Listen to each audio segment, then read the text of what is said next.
Sesungguhnya sholat merupakan penolong yang paling besar atas seorang hamba untuk dia teguh di atas masalah.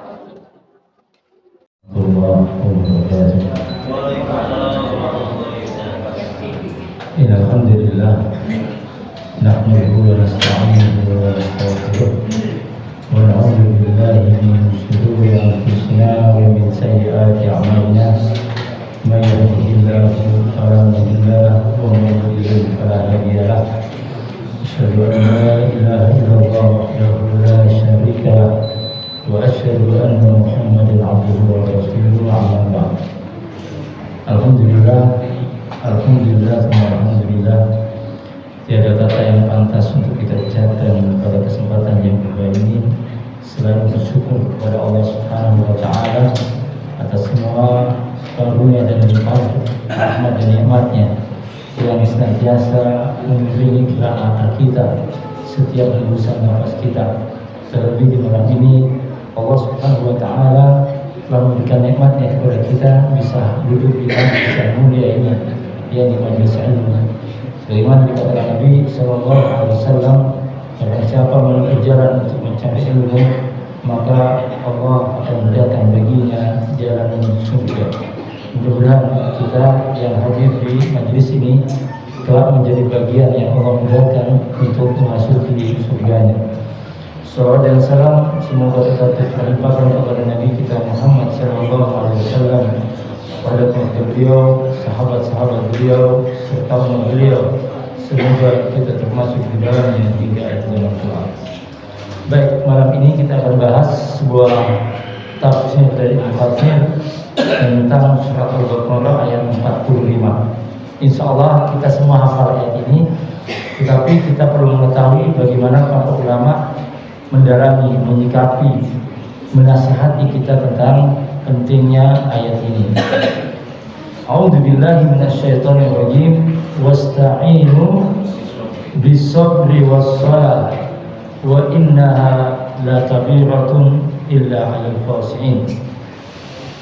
Dan mintalah tolong kepada Allah dengan menjadikan sabar dan salat sebagai sandarannya.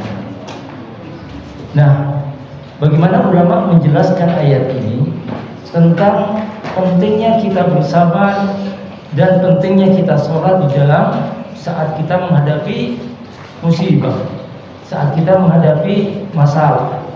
Artinya dua hal ini merupakan sarana yang paling efektif agar kita bisa teguh di atas masalah, bisa teguh di atas musibah.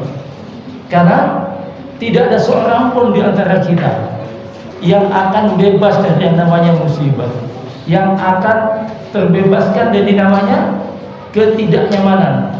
Karena Allah Subhanahu wa Ta'ala sendiri berfirman dalam surat Al-Anbiya ayat 45, wa nabluukum bisyarri wal khairi fitnah wa ilaina turja'un. Kami jadikan keburukan dan kebaikan itu sebenar-benarnya ujian buat kalian, sebenar-benarnya fitnah buat kalian, dan hanya kepada milah kamu akan dikembalikan.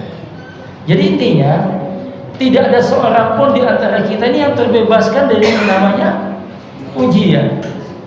Tak ada satu pun di antara kita, karena Allah menggabungkan antara kebaikan dan keburukan sekaligus sebagai ujian. Allah mengatakan di sini wa nabluukum bisyarri. Kami jadikan untukmu keburukan. Keburukan itu apa? Ya, sakit, ya, stres, ada masalah keuangan, ada masalah rumah tangga, ada masalah dengan usaha. Ini enggak ketidaknyamanan. Wal khairi, dan kebaikan. Kebaikan apa? Kebaikan itu badan sehat, kemudian usaha lancar, anak sehat, istri sehat, dan lain sebagainya. Nah, ini kebaikan-kebaikan. Tapi kata Allah, ini ujian. Ini ujian, bukan sesuatu yang lepas dari ujian. Allah mengatakan, wa nabluukum bisyarri wal khairi fitnah. Karena itu Di dalam surat Al-Mulk ayat 2 Allah Subhanahu wa taala berfirman, "Alladzi khalaqal mauta wal hayata liyabluwakum ayyukum ahsanu amala wa huwal azizul ghafur." Dan dialah Allah yang menjadikan hidup dan mati untuk menguji kamu. Berarti kita ini peserta ujian. Jadi diuji nih. Jadi Allah menjadikan hidup dan mati untuk menguji. Siapa yang diuji? Kita semua. Berarti kita ini peserta ujian. Gak ada satupun di antara kita yang gak mau ikut ujian. Suka tidak suka wajib ikut ujian. Gak ada yang gak boleh. Pasti harus masuk ikut ujian. Suka tidak suka kita wajib mengikuti ujian. Apa ujiannya? Allah menjadikan kehidupan dan kematian untuk menguji kalian ahsan amal, yang paling baik amalnya, bukan yang paling banyak. Yang paling baik, apa yang paling baik ini adalah yang ikhlas karena Allah, yang kemudian dicontohi oleh Rasulullah Sallallahu Alaihi Wasallam. Banyak nyumbang uang sampai miliaran, tapi untuk konser dangdut gak ada. Banyak tuh, tapi gak ada nilainya di hadapan Allah Subhanahu wa taala. Ya.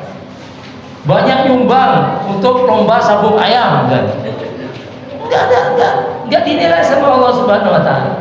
Jadi yang paling baik amalnya, yakni yang paling ikhlas, yang paling sesuai dengan contoh dari Rasulullah Sallallahu Alaihi Wasallam. Nah, baik, kita kembali kepada pembahasan awal surat Al-Baqarah, wasta'inu bis-sabri was-shalah. Nah, sekarang sabar. Bagaimana ulama menjelaskan sabar? Sabar itu ada 3 kata ulama. Yang pertama adalah sabar dalam melaksanakan perintah Allah Subhanahu wa taala. Artinya melaksanakan sholat, puasa, zakat, berbakti kepada orang tua, berbuat baik kepada tangga, berbuat baik kepada anak yatim, berbuat baik kepada anak dan istri. Itu adalah perintah Allah Subhanahu wa taala. Dan ini butuh kesabaran. Gak bisa kalau kita nggak sabar. Lagi mau sholat malam, mau tahajud, hujan, rintik-rintik, kemudian wah ini kayak masih ini, nambah lagi tidurnya. Subuh lagi sudah adzan, tapi kita lihat masih ini, tambah lagi tidurnya. Jadi musuh yang terberat itu bukan orang lain. Musuh yang terberat itu ada diri kita sendiri. Bagaimana menanamkan kesabaran kepada diri kita dalam melaksanakan perintah Allah Subhanahu wa taala. Itu butuh perjuangan. Enggak bisa orang kalau mau datang sholat subuh ke masjid kalau nggak sabar. Enggak bisa. Mau bangun malam, mau bangun jam 4 untuk sholat ke masjid. Enggak mudah. Kalau sudah dikasih taufik oleh Allah Subhanahu wa taala, maka kesabaran itu dalam melaksanakan perintah Allah Subhanahu wa taala. Kemudian kata ulama, yang kedua adalah sabar dalam menjauhi larangan Allah Subhanahu wa taala. Sabar untuk tidak memfitnah orang, sabar untuk tidak menzalimi orang, sabar untuk tidak mengkhianati, sabar untuk tidak zalim, sabar untuk tidak melakukan hal-hal yang dilarang oleh Allah Subhanahu wa taala. Dan ini berat ini, gak mudah. Kenapa? Karena saat kita punya kemampuan untuk melakukan kezaliman, tetapi kita ingat Allah Subhanahu wa taala, maka kita akan berhenti untuk tidak melakukan itu. Contoh, seorang pedagang HP lah misalnya, jualan counter HP. Dia tahu yang datang pembelinya dan tahu HP. Gak ngerti HP sama sekali. Yang penting ditanya mau beli HP, iya beli HP. Punya uang berapa? Punya uang 5 juta. Oh, gak ngerti HP. Kasih HP yang harganya 1,5 juta. Oh, ini 1,5 juta ini. Diambil. Tapi kalau orang tahu, ini pembeli kita gak ngerti apa, ini butuh kesabaran ini supaya bisa adil kepada pembeli, bisa amanah kepada pembeli, bukan pakai aji mumpung. Mumpung goblok ini, mumpung gak ngerti ini, aduh sudah kasih itu. Jangan sampai terjadi seperti itu. Maka dia akan bersabar untuk tidak menzalimi pembeli ini dengan menjelaskan, oh ini Pak, kalau uang Bapak 5 juta, ini HP-nya yang segini, yang HP yang segini, yang ini yang 2 juta. Akan dijelaskan dengan Tapi kalau kita nggak sabar, kapan lagi punya keuntungan? Ini orang bahlul satu datang, nggak ngerti apa-apa ya sudah langsung di gini. Nah begitu, artinya kita tahu Allah akan melihat kita nih, sehingga dia berhenti untuk tidak melakukan hal itu. Kemudian yang ketiga kata ulama adalah sabar dalam menerima takdir Allah Subhanahu wa taala. Takdir Allah itu ada dua, ada takdir baik dan takdir buruk. Nah takdir Allah itu pasti baik. Contoh kita gagal bangkrut, baik. Kok bisa baik dari takdir? Kata Nabi SAW, orang beriman itu ajabul lil amril mu'min. Sungguh menakjubkan orang beriman itu. Kalau Allah kasih musibah, dia bersabar dan itu baik baginya. Dagangan udah gini bangkrut. Kalau dia beriman, dia husnudzon kenapa bangkrut. Dia husnudzon kenapa dagangannya seperti ini. Dia husnudzon kepada Allah Subhanahu wa taala. Ada hikmah di balik kebangkrutannya itu. Sehingga kata Nabi, dengan sikap seperti itu akan menjadi baik musibah itu. Kan banyak orang dan mungkin di antara kita ada orang mengatakan setelah 3 tahun atau 5 tahun, untung saya dulu dizalimi dia. Kalau enggak, saya tetap akan menjadi kiri kayak dia. Untung saya dulu dipecat sama lembaga itu. Kalau enggak, saya tetap jadi gembel kayak disuruh-suruh ke sana ke sini. Untung dulu saya diginikan. Kalau enggak, saya akan seperti ini. Artinya musibah itu bagi orang beriman, dia akan melihat di balik itu. Di balik musibah itu apa? Dan ini banyak terjadi. Ya, ada orang mendapatkan warisan. Ini ada orang, anak istri mendapatkan warisan. Dia hidup dengan ketaatan beragama, dia beramal sunnah. Karena tidak sesuai dengan masyarakatnya, dia hidupnya pas-pasan. Hidupnya pas-pasan apa adanya. Karena tidak sesuai dengan familinya, keluarganya, dan masih kampungnya. Apa? Diusir. Ini kisah nyata, Pak. Jadi dia diusir oleh masyarakatnya, oleh keluarganya, karena tidak menuruti kebudayaan masyarakat di situ. Karena dia pegang sunnah. Apa kata suami? Kata suami, kata sang suami itu, alhamdulillah ya dulu saya diusir. Kalau dulu tetap gak punya apa, jangankan membeli mobil. Sepeda motor aja yang kelas paling bawah. Setelah diusir sama dia, rezekinya mulai jalan, usahanya jalan, dapat rezeki sana, dapat rezeki, sampai bisa bangun rumah, sampai bisa beli rumah. Berawal dari apa? Berawal dari pengusiran, berawal dari musibah. Ada seorang ustadz punya mertua nggak pernah sholat. Punya mertua nggak pernah sholat. Dan tiba-tiba sang mertua qadarullah kakinya patah. Apa kata istri dari sang ustadz itu? Ya kan? Alhamdulillah ayah patah kakinya. Kenapa? Dengan patah dia sholat. Dengan patah dia sholat. Artinya musibah bagi orang beriman. Kalau kita husnudzon, pasti ada hikmah di balik semua itu. Nah, untuk bisa husnudzon itu yang menjadi problem kita. Untuk bisa pada titik husnudzon itu yang menjadi masalah. Nah, bagaimana kita bisa mendapatkan husnudzon itu? Nah, nanti kita akan jelaskan bagaimana di situ. Nah, baik. Kemudian Allah mengatakan di sini, wa innaha lakhabirah. Jadikanlah sabar dan sholat sebagai dasar. Kata Allah, tapi ini berat, nggak mudah.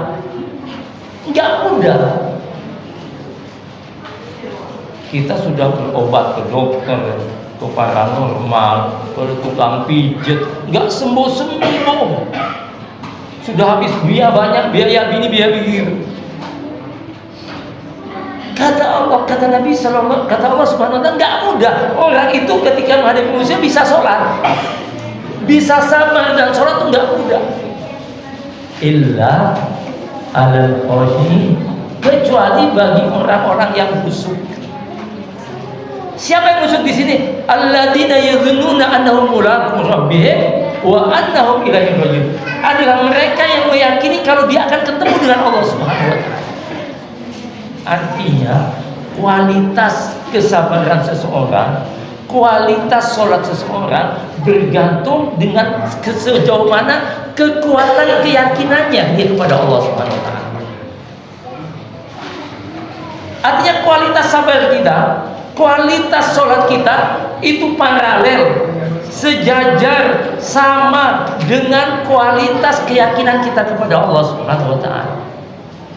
Maka orang bisa bertahan dihina, bisa bertahan disebabkan apa? Karena dia tahu bahwa di balik semua itu akan ada hikmah. Di balik ketidakberdayanya itu dia ada hikmah semuanya. Lihat para sahabat Nabi dulu ketika hijrah ke Madinah, semua hartanya ditinggalkan semuanya. Berangkat dalam keadaan tidak membawa apa-apa. Kenapa? Karena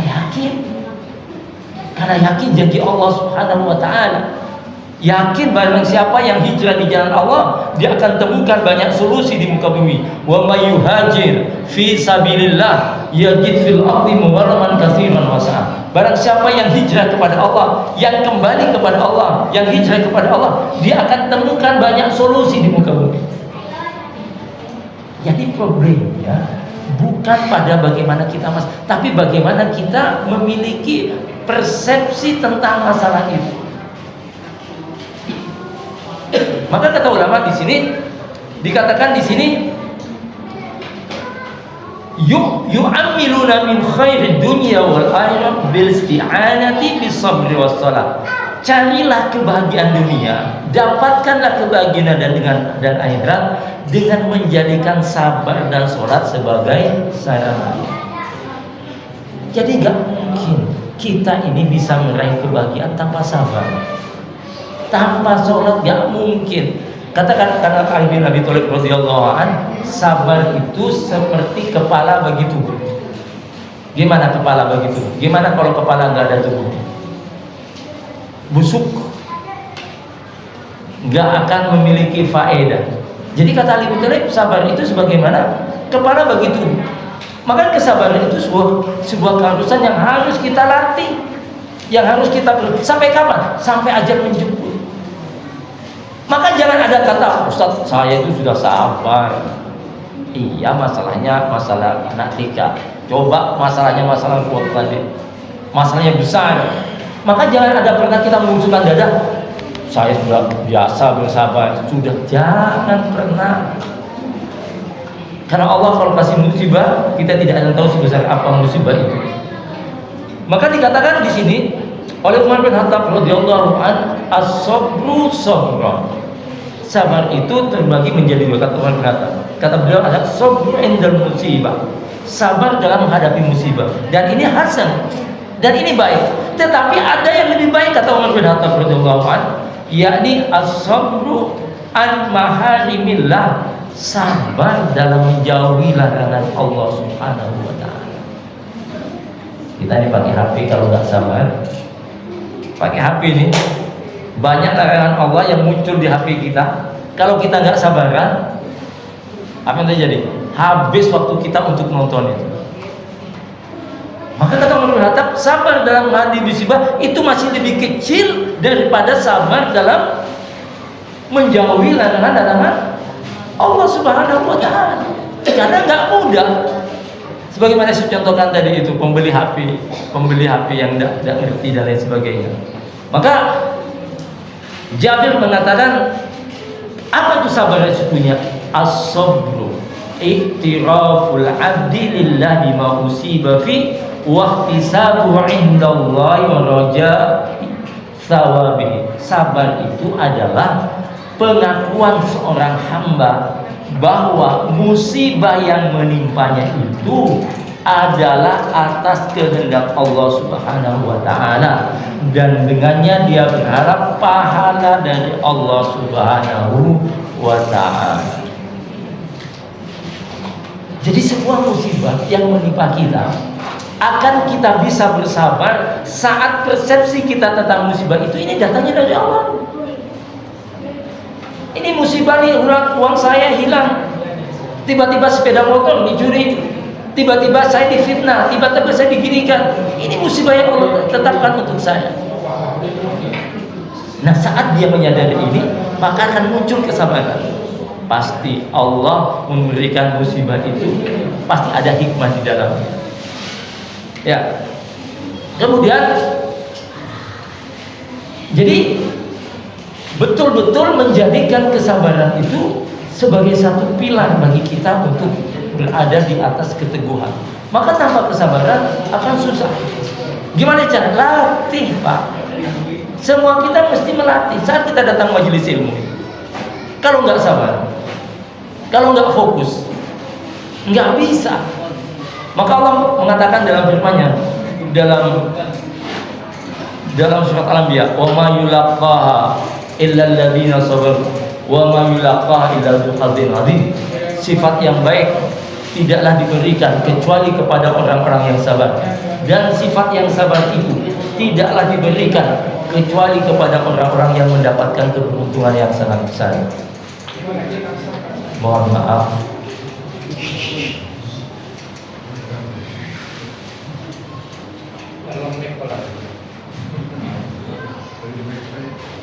memang perlu dibahas kayaknya ada majelis ilmu. Ya. Jika tahu lama di zaman dahulu itu para sahabat kalau duduk di majelis ilmu seperti burung hinggap di kepalanya. Gimana burung di kepalanya? Berarti dalam keadaan tidak bergerak, diam, fokus. Atau kata ulama seperti orang yang sedang sholat, nggak ada suara, nggak ada ilmu. Maka ilmu itu hanya bisa diraih ketika saat kita menuntut ilmu betul-betul serius.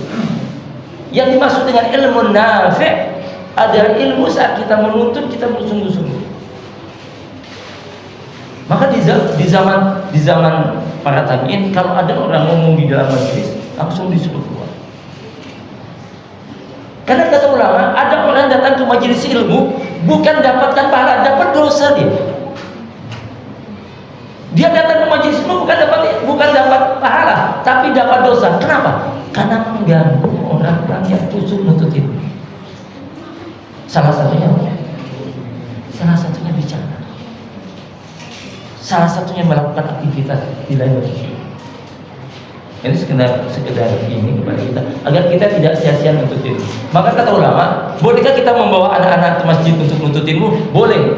Ketika anaknya sudah ajik, anaknya sudah bisa duduk, Tapi kalau dia masih kilang-kiling, tidak boleh.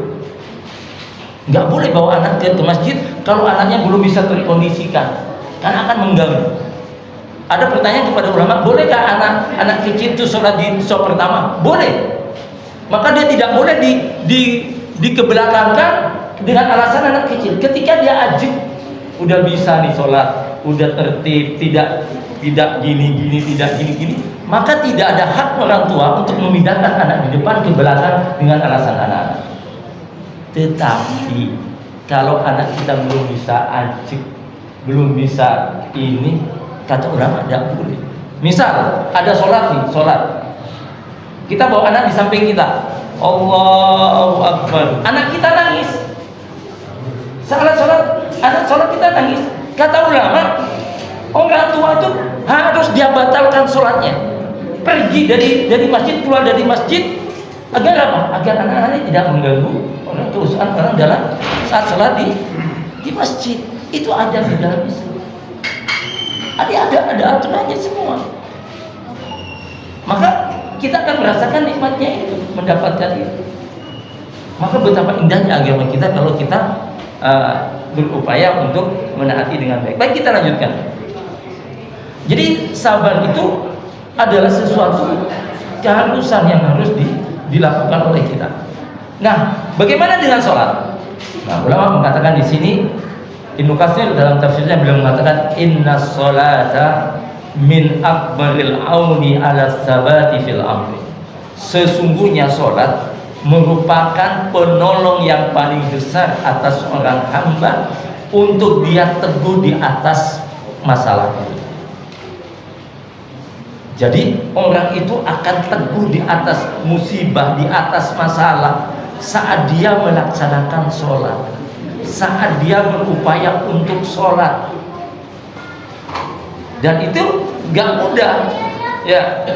Maka bagaimana supaya kita bisa mendapatkan kesabaran saat termusibah dan langsung kita sholat saat mendapat musibah? Apa yang mesti dilakukan? Maka dikatakan di sini oleh Ad-Dhahhak, innaha lakabiratun, innaha la thaqilatun ila ala khadi'in, yakni orang-orang yang bisa bersabar dan bisa sholat ketika dalam kesehariannya dia adalah orang-orang yang rendah hati, tawadu. Tahu tawadu? Menganggap orang sama dengannya. Bahkan dikatakan oleh Hasan Al-Basri, tawadu itu ketika engkau keluar dari rumahmu dan kau ketemu dengan saudaramu, sadarilah saudaramu itu lebih baik daripada dirimu.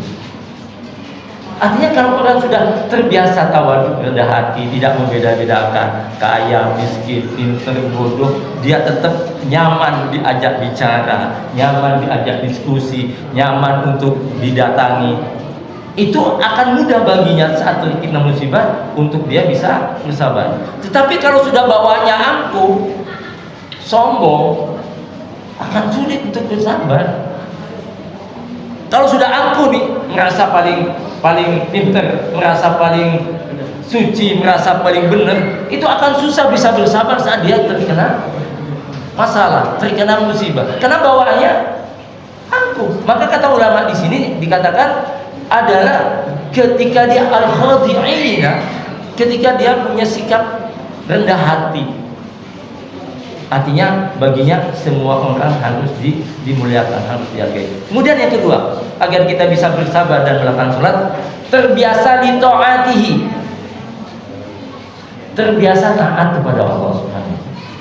Terbiasa membiasakan diri taat kepada Allah. Gimana? Menjaga lisan kita, menjaga pandangan mata kita, menjaga kebiasaan-kebiasaan buruk untuk tidak dilakukan. Artinya kebiasaan kita dalam ketaatan kepada Allah Subhanahu wa taala akan membuahkan hasil, kita akan dimudahkan untuk bersabar. Kita akan dimudahkan untuk melaksanakan sholat. Tapi kalau sudah kebiasaannya maksiat, kebiasaannya tidak taat kepada Allah, istri telat sedikit, bikin kopi, pecah gelasnya,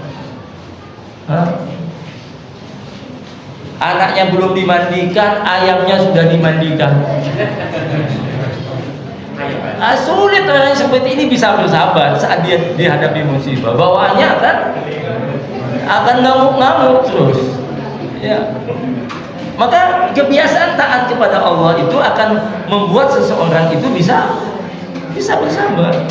Tapi kalau sudah tidak biasa taat kepada Allah, ya akan mudah baginya untuk mudah. Sebab apa kata ulama? Manusia itu kalau tidak dibentengi oleh zikir, ketaatan kepada Allah, artinya dia sudah tidak lagi menjadi dirinya. Dia akan disetir oleh angan-angannya, oleh pikirannya, oleh bisikan-bisikan yang masuk kepadanya.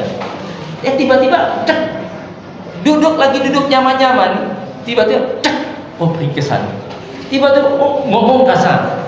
Tiba-tiba gini, akan seperti itu. Dia akan tidak lagi menjadi dirinya. Dia akan disetir oleh bisikan-bisikan dirinya yang masuk kepada dirinya. Maka kata ulama, ketika orang itu sudah jauh dari Allah, ibaratkan bentengnya itu sudah rapuh, mudah dimasuki dari depan, dari belakang, dari kanan, dari kiri. Lihat Pak Nabi dalam zikir pagi dan petang. Setelah Ya Hayyu Ya Qayyum bi rahmatika astaghits aslih li sya'ni kullahu wa la takilni ila nafsi tarfat. Allahumma inni as'aluka al-'afwa wal 'afiyah. Allahumma inni as'aluka al-'afwa wal 'afiyata fi dini wa dunyaya wa ahli wa mali. Allahumma astu awrati wa amin ra'ati. Allahumma fatni min baini yadayhi wa min khalfi wa an yamini wa an shimali. Kata Allah, katanya dia, ya Allah lindungilah aku dari belakang, dari depan, dari belakang, dari kanan, dari kiri, dari atas. Kenapa? Karena kalau kita berlindung kepada Allah, dari depan Allah lindungi, dari belakang Allah lindungi, dari kiri Allah, dari kanan Allah lindungi, dari kiri Allah lindungi, dari atas lindungi, bawah lindungi. Berarti kalau kita dekat dengan Allah, ini perlindungan ini semuanya akan bolong, bisa masuk dari depan, bisa masuk dari belakang, bisa masuk dari sini, bisa dari sini masuk dan masuk semuanya. Kenapa? Karena bentengnya kita sudah rusak. itu orang yang jauh dari Allah, tidak zikir kepada Allah Subhanahu wa taala. Maka kita lihat dalam Islam, semua aktivitas kita dimulai dengan apa? Dengan doa. Mau tidur, bismika Allahumma ahya wa amut. Mau makan, bismillah. Ya kan? Mau keluar rumah, bismillahirrahmanirrahim. Ketemu dengan saudara, assalamualaikum warahmatullahi wabarakatuh. Ya. Itu semuanya. Apanya? Untuk membentengi kita. Maka kata ulama, ketika kita mengucapkan bismillah, itu bentuk isti'anah, bentuk permintaan tolong kita kepada Allah Subhanahu wa taala. Makanya disitulah nantinya ketaatan kita kepada Allah. Maka kata Ibnu Qayyim rahimahullah, pertolongan Allah itu berbanding lurus dengan ketaatan hamba itu kepada Allah. Semakin dia taat kepada Allah, maka semakin mudah orang itu mendapatkan pertolongan Allah. Semakin mudah dia dijauhkan dari berbagai macam hal yang tidak dia inginkan. Kemudian yang ketiga, kata ulama, al-khaifina, muncul sifat takut kepada Allah. Senantiasa merasa diawasi oleh Allah Subhanahu wa taala. Nah, ini bedanya Bapak-bapak sekalian. Kalau kita takut kepada Allah, berbeda kalau kita takut kepada manusia. Maling, ketemu polisi takut, pasti itu. Ya, koruptor, ketemu KPK takut. Tapi kalau kita takut kepada Allah, mengharuskan kita dekat kepada Allah. Bukan menjauh, bukan sembunyi. Kalau kita takut kepada Allah, mengharuskan kita dekat kepada Allah. Sehingga takut kepada Allah memiliki buah yang positif. Semakin tawakal, semakin pasrah, semakin ikhlas, semakin ridho. Kenapa? Karena tahu ada Allah yang mengawasinya. Selanjutnya, al-mutasaddiqina biwa'dihi wa wa'idihi, meyakini akan janji Allah, yakin kepada janji Allah. Allah mengatakan, wa may ya'mal mithqala dzarratin khairan yara wa may ya'mal mithqala dzarratin syarran yara. Barang siapa beramal sebesar biji zarrah, dia akan pasti mendapatkan balasannya. Barang siapa beramal keburukan sebesar biji zarrah, pasti dia akan mendapatkan balasan. Ayat ini, Pak, kalau kita praktekkan dalam kehidupan kita, dalam kehidupan nyata kita, kita tidak akan berat untuk menolong orang jika kita mampu. Sungguh, kita punya mobil misalnya, punya mobil, tiba-tiba tetangga orang tutup, Pak, assalamualaikum, Pak, tolong, ini ibu sakit, mau ke rumah sakit, dan pasti kita langsung cepat. Oh iya, Pak, langsung bawa. Kenapa? Yakin dengan ayat ini nih. Sebesar biji zarah Allah balas, apalagi bawa orang ke rumah sakit nih. Lagi sakit dibawa ke rumah sakit, kita tidak butuh balasan orang yang minta tolong kepada kita. Balasan kita cuma kepada Allah Subhanahu wa taala. Nah, masalahnya membangun keyakinan seperti ini ya tidak mudah. Kenapa? Karena kita terbiasa dengan berpikir kausalitas, berpikir dengan sebab akibat. Sehingga yang ada di kita adalah untung rugi. Interaksi kita dengan orang adalah untung rugi. Lupa kepada ayat ini. Coba kalau kita ingat ayat ini, wa may ya'mal mithqala dzarratin khairan yara. Barang siapa beramal kebaikan sebesar biji zarah, dia akan pasti mendapat. Tiba-tiba ada tetangga, ini Pak, saya butuh ini. Kita mampu, kita kasih bantu. Dan tidak ringan, dan kita tidak butuh balasan orang. Dan sungguh banyak sekali janji Allah itu betul adanya. Contoh, ada orang mengatakan, kalau nggak punya uang nggak mungkin bisa pergi haji. Kata siapa? Banyak orang pergi haji tidak pakai uang. Gimana caranya? Allah hadirkan orang-orang baik untuk datang menguangkan dia. Nggak sedikit, Pak, orang-orang setiap hari ini banyak orang yang umroh tanpa biaya sendiri. Allah yang datangkan orang-orang baik kepada dia untuk mengumrohkan, untuk menghajikan, untuk begini, untuk begitu. Masalahnya ayo kita bangun keyakinan ini. Jadi jangan pernah malas untuk berbuat baik. Selama kita mampu, lakukan. Kecuali kalau kita tidak punya, oh maaf saya tidak punya. Nah sekali kan enggak. Ada tetangga tuk malam dilihat, oh minta tolong ini, minta tolong ini, waduh mobil, lampunya dimati. Jangan gitu. Hidup ini sementara. Buat apa yang kita punya itu kalau kita nggak berbagi? Buat apa mobil yang kita punya? Buat apa investasinya? Buat apa? Makan di niaga aja 25.000 kenyang, gak habis. Ya, membantu orang. Kata Nabi SAW apa? Khairun nas anfa'um linnas. Sebaik-baik manusia adalah yang paling bermanfaat buat manusia yang lain. Maka dalam kehidupan nyata, kadang pembantu kita lebih bermanfaat daripada anak kita. Kadang tetangga kita lebih bermanfaat dari saudara kita. Kadang terjadi dalam kehidupan nyata. Maka bentengi iman kita ini, bentengi hati kita dengan iman. Maka di sini orang hanya bisa bersabar ketika dia yakin dengan janji Allah Subhanahu wa taala. Kalau nggak yakin akan hidupnya kalkulasi untung rugi terus. Akan seperti itu. Nah, keyakinan kalau Allah pasti membalas setiap apa yang kita lakukan dengan sebaik-baiknya, maka insya Allah dengan siapapun kita akan mudah untuk saling berbagi. Kita akan mudah saling berbagi. Tidak berat. Karena Allah mengatakan, wa may yuqashuha nafsihi fa ulaika humul muflihun. Barang siapa yang diselamatkan dari kepelitan dirinya, maka sungguh dia orang-orang yang beruntung. Sebab diri kita ini kalau menggunakan logika kita, akal kita, akan susah kita berbagi. Karena pendidikan kita mulai dari SD sampai TK sampai kuliah, urusannya untung rugi terus. Urusannya untung rugi. Keyakinan tidak dibahas. Contoh, dalam teori ilmiah ada 4 hal yang ini berbahaya kalau anak kita sekolah hanya ini yang dipakai. Yang disebut benar itu adalah rasional ketika masuk akal. Kalau nggak masuk akal nggak dikatakan rasional. Surga, mana surga? Yang kedua, empirik, sesuatu ada faktanya. Mana surga? Neraka mana? Nggak ada. Nggak akan dimasukkan dalam kategori kebenaran. Yang keempat, yang ketiga adalah terukur. Yang keempat ada bisa dicoba. Nah, kalau kita belajar pada konteks ini semua, tidak ada keyakinan kepada yang gaib, hancur. Kita berani berbuat baik kepada orang, kita mau berbagi kepada orang. Kenapa? Karena kita yakin pasti Allah membalasnya. Tidak akan rugi. Nggak ada ceritanya orang sedekah itu rugi, nggak ada. Nggak ada.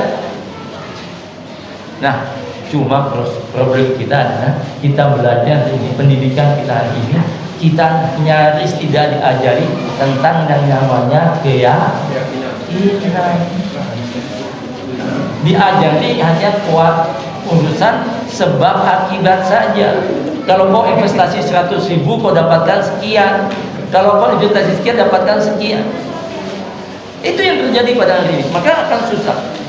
Kemudian bagaimana bisa bersabar dan sholat yang adanya? Selanjutnya adalah wa'idi, meyakini tentang ancaman Allah Subhanahu wa taala. Ya, meyakini akan ancaman Allah Subhanahu wa taala. Jadi yakin bahwa ancaman Allah itu nyata. Ya, Allah ancaman itu nyata. Jangan sampai kita meremehkan ancaman Allah Subhanahu wa taala. Sering tadi saya sempat ngomong-ngomong sama teman-teman di sekolah. Jadi ada teman-teman ngomong, saya sekarang malas sholat tahajud katanya. Kok bisa malas sholat tahajud? Apa saya sholat tahajud masalah tambah banyak gitu. Anak saya ini saya tambah banyak masalah itu datang kepada saya. Nah, ini kata ulama, kata Allah Subhanahu wa taala, kenapa dia nggak bisa bersabar? Allah mengatakan dalam surat Al-Kahfi, kaifa tasbiru ala ma la tuhid bihi kubra. Bagaimana kamu bisa bersabar kalau kamu tidak mengerti ilmunya? Bukti kecintaan Allah kepada hamba adalah ujian. Itu dikasih ujian, belum selesai kasih ujian.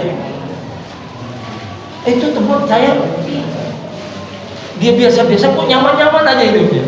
Nah, jangan sampai kita istidraj, itu yang sangat berbahaya.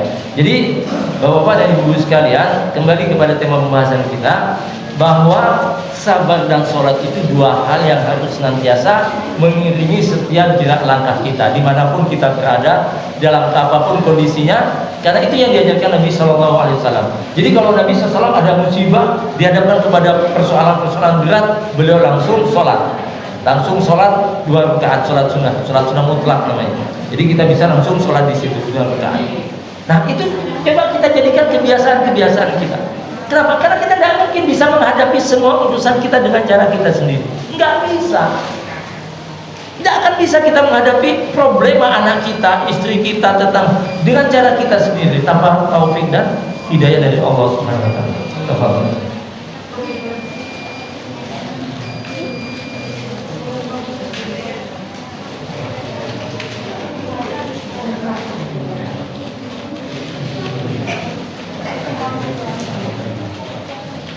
Allahu Akbar, Allahu Akbar, Allahu Akbar.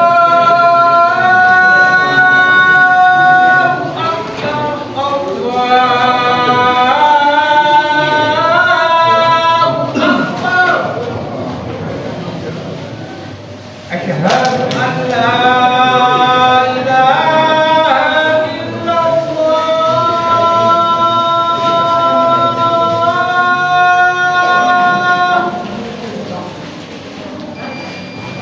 Asyhadu an la ilaha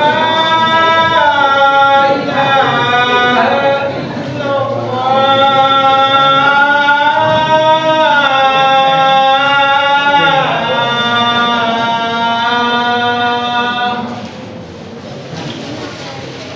Asyhadu anna Muhammadar Rasulullah.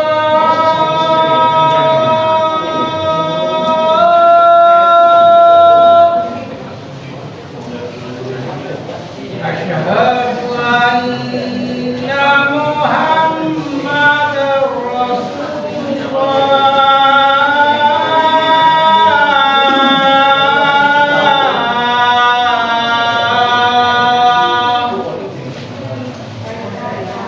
Hayya 'alas shalah.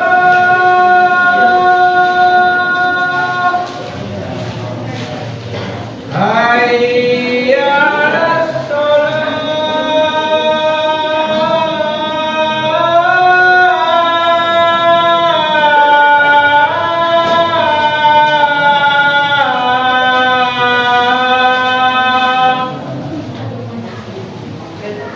Hayya 'alal falah.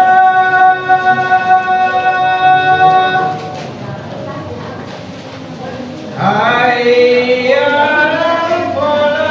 Akbar, Allahu Akbar. La ilaha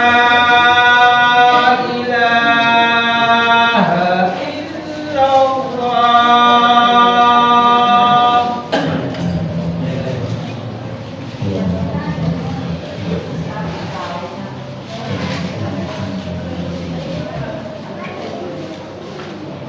Alhamdulillah hamdan katsiran tayyiban mubarakan fihi kama yuhibbu rabbuna wa yarda. Asyhadu an la ilaha illallah wahdahu la syarika lah wa asyhadu anna Muhammadan abduhu wa rasuluhu amma ba'd. Bapak dan Ibu sekalian yang semoga dirahmati Allah Subhanahu wa taala, sebagai kesimpulan dari pembahasan kita tadi tentang sabar dan sholat, bagaimana supaya kita bisa bersabar saat terkena musibah dan langkah selanjutnya kita sholat saat kita terkena musibah. Maka sudah dijelaskan tadi adalah kita punya kebiasaan untuk tawadu, punya kebiasaan rendah diri, rendah hati, tidak sombong. Artinya kesadaran kita terbiasa dengan sikap menghargai orang, memuliakan orang tanpa harus pilih-pilih. Yang kedua adalah dengan berpegang teguh kepada ketaatan kepada Allah Subhanahu wa taala. Biasakan taat khususnya dalam hal sholat. Usahakan untuk yang laki-laki sholatnya di masjid, usahakan tepat waktu. Karena sungguh sholat ini sangat banyak membantu dalam urusan rumah tangga kita, dalam urusan usaha kita, dalam urusan semua urusan kita. Kenapa dikatakan tadi inna sholata min akbaril aunis sabati fil amri? Sholat itu adalah penolong yang paling besar agar orang itu teguh di atas masalah itu, punya prinsip menghadapi masalah itu. Contoh kita nih, ketika lagi masalah sama istri, lagi ada masalah dengan anak di rumah, berangkat kita ke masjid, sholat berjamaah di masjid, kemudian setelah sholat kita sholat sunnah dan kita berdoa kepada Allah untuk menyelesaikan masalah. Pulang dari masjid udah kelar tuh masalah, udah clear, udah tenang. Oh iya, kayaknya sayang salah tadi. Akan muncul omongan itu, kayaknya sayang tadi. Tapi kalau ada masalah di rumah, pergi ke warung kopi, ketemu dengan yang macam-macam di situ, pulang ke rumah, yang tadinya masalah kecil bisa tambah besar. Tapi kalau kita ke masjid, habis ke masjid, kita sholat tenang, zikir di masjid, kemudian merenung, kita tiba-tiba pulang. Ini kok yang tadi kayaknya saya yang salah. Tadi kok saya yang salah begini. Kenapa? Ya saya pengalaman juga. Ya, dihadapkan kepada kenyataan seperti ini. Ada perasaan bersalah saat itu. Dan itu perasaan bersalah itu hanya muncul saat kita tulus untuk merendahkan diri di hadapan Allah Subhanahu wa taala. Maka itu Bapak-bapak dan Ibu sekalian. Jadi untuk kita bisa sabar dan sholat. Kemudian apalagi tadi, yakni merasa hina dan takut kepada Allah Subhanahu wa taala.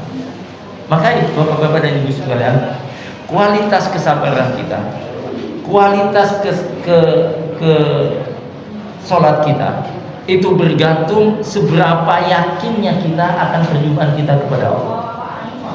Semakin yakin kita kepada akhirat, maka hidup ini semakin ringan. Iya, semakin yakin kita akan bertemu Allah Subhanahu wa taala, semakin yakin semua problema kita ini akan menjadi sangat ringan. Semuanya akan menjadi sangat ringan. Kenapa hidup ini terasa berat? Karena kita terhalangi persepsi bahwa hidup ini seolah-olah selamanya. Kenapa Nabi mengatakan al-qayyisu man nafsahu lima ba'dal maut? Manusia yang paling cerdas adalah manusia yang tersibukkan dirinya untuk menyiapkan bekal untuk kehidupan setelah kematian. Coba Bapak-bapak sekalian, kalau Bapak-bapak merenungkan, pasti ingat akan bahwa kematian itu dekat dengan kita. Kira-kira kita sibuk enggak dengan segala pernak-pernik itu urusan kita? Maka kita yang tadinya tensinya, ambisinya untuk bisa begini, ketika ingat akhirat, ketika mati, salah ini, mulai direvisi. Yang tadinya mau sikat sana, mau sikat sini, tapi ingat mati, saya akan mati nih. Ini bahaya, akhirat saya hancur ini. Akan seperti itu. Kenapa Nabi mengatakan orang yang paling cerdas adalah orang yang tersibukkan dirinya untuk menyiapkan bekal? Karena efek dari ingat kepada kematian itu dahsyat sekali. Dahsyat sekali. Ingat kepada akhirat itu dahsyat, membuat kita rendah hati, membuat kita dermawan, membuat kita suka membantu orang, membuat kita mudah tersenyum.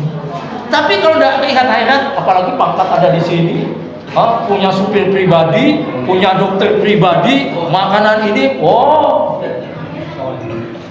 ini ada tetangga tutup, titik tetangga, ditutup. Yang tadinya belum jadi apa-apa masih bisa. Ketika jadi apa-apa, udah lain. Buka pintu mobil tidak bisa, minta dibuka. Itu manusia. Kalau ingat akhirat tidak mungkin punya sifat seperti itu. Dulu sebelum jadi apa-apa, masuk ke ganti ban mobil bisa, setelah jadi apa, buka mobil aja tidak bisa. Pegang bukunya tidak bisa. Ini orang, ini hidup itu betul-betul permainan sandiwara semua, Pak. Sandiwara semua. Ya. Kalau kita ingat kepada akhirat, maka hidup itu akan terasa ringan. Masalah yang kita dapatkan itu terasa ringan. Aduh, lagi dah. Akan ringan betul. Tapi kalau dunia sudah ada di kepala, seolah-olah berat. Apalagi kayak sekarang nih, mahasiswa UKT naik 500%. Gimana menghadapi itu? Nggak puyeng nggak orang tua? Puyeng orang tua. Ya. Ayo kembali kepada Allah. Maka UKT mau naik 1.000.000% pun kita akan tenang. Karena tidak ada masalah dengan kebahagiaan itu bukan karena di kampus. Kebahagiaan itu bukan. Jangan kita mengkuliahkan anak pinjam sana pinjam sini pakai uang riba. Jangan, bukan menyelesaikan masalah, tambah hancur kita. Tambah nggak sekolah nggak apa-apa. Kenapa kita nggak mau? Bukan nggak mau sekolah, nggak mampu untuk bayar UKT. Udah, apa yang kita hadapi dengan baik? Telateni apa yang kita bisa. Ada pintu dapatan rezeki itu banyak sekali. Jangan UKT jual tanah, jual sini, utang sana, utang sini, nyungsep. Gimana? Maksa diri dengan cara utang, pinjol ini macam-macam. Bukan solusi. Maka kalau kita kemana? Oh ya, ini saya belum bisa menyekolahkan anak karena UKT-nya terlalu mahal. Ya, jadi anak kita dengan agama yang baik, maka Allah kasih pintu rezeki dari sana, dari sini, dari sana. Banyak sekali pintu rezeki. Kalau kita kembali, apa kata Allah? Wa may yuhajir fi sabilillah yajid fil ardi mugharaman katsiran wasa. Jika kau kembali kepada Allah, kau akan temukan solusi yang banyak di muka bumi, bukan satu, bukan dua, banyak solusi. Nah sekarang pertanyaan, kenapa anak kuliah banyak yang stres padahal S1, S2, S3? Karena basic pemahaman agamanya, pemahaman akidahnya lemah. Seorang rezeki itu ada di ijazahnya, rezeki itu ada di kampusnya, rezeki itu ada di sini, ya enggak. Itu yang harus dikuatkan kepada anak kita. Sehingga mau UKT mau sekian persen, kayak mau sekian persen. Nah, kalau kita beriman kepada Allah, kebahagiaan itu milik Allah, maka mintalah kita kepada Allah. Apa kata Allah? Kata Allah tentang kebahagiaan, waf'alul khair la'allakum tuflihun. Berbuatlah kamu kebaikan, niscaya kamu bakalan bahagia. Niscaya kamu bakalan bahagia. Apa kebaikan itu? Ikut Allah dan ikut Rasul sallallahu alaihi wasallam. Contoh perintah, ikuti perintah Allah dan contoh Rasul sallallahu, urusan kita kelar semua. Kita akan bebas dari semua problematika kehidupan, akan dimudahkan oleh Allah Subhanahu wa taala. Allah pemilik langit dan bumi, pemilik semuanya, janji kepada kita, siapa yang taat kepadaku, kelar urusannya. Nah, tinggal ayo kita sama-sama berusaha supaya kita betul-betul menjadi hambanya yang taat kepada Allah Subhanahu wa taala. Aqulu qouli hadza fastaghfirullahaladzim. Subhanakallahumma wa bihamdika asyhadu an la ilaha illa anta astaghfiruka wa atubu ilaik. Assalamualaikum warahmatullahi wabarakatuh.